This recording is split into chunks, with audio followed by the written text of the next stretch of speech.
বেয়াদব নারী চেনার 4টি উপায় রয়েছে। এই 4টি লক্ষণ যদি কোনো নারীর ভিতরে দেখেন তাহলে মনে করবেন সেই নারীটা আসলে বেয়াদব নারী, তার ভিতরে কোনো আদব নাই। নাম্বার 1, 1 নাম্বার হচ্ছে যে নারী স্বামীর অবাধ্য হয়। মনে রাখবেন, যে নারী স্বামীর অবাধ্য হয় সে নারী কখনো ভালো হতে পারে না।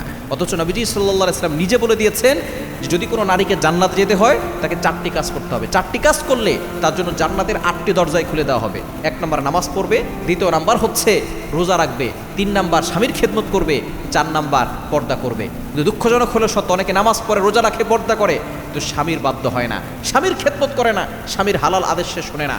যে সকল নারীরা স্বামীর অবাধ্য হয় মনে রাখবেন সেই সকল নারীরা হচ্ছে বেয়াদব নারী।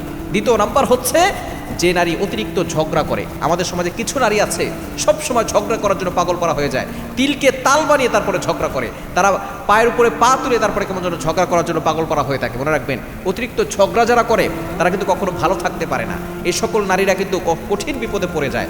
অনেক স্ত্রী আছে স্বামীর সাথে শুধু ঝগড়া করে, মুখে মুখে তর্ক করে, স্বামীর প্রত্যেকটা কথায় কথায় দেখা যাচ্ছে সে ঝগড়া করে বসে। মনে রাখবেন যে স্ত্রী এমন কাজ করে তারা কখনো ভালো থাকতে পারে না। এবং 3 নম্বর লক্ষণ হচ্ছে যে নারীরা অহংকারী, বড়দেরকে সম্মান করে না, সে হচ্ছে বেয়াদব নারী।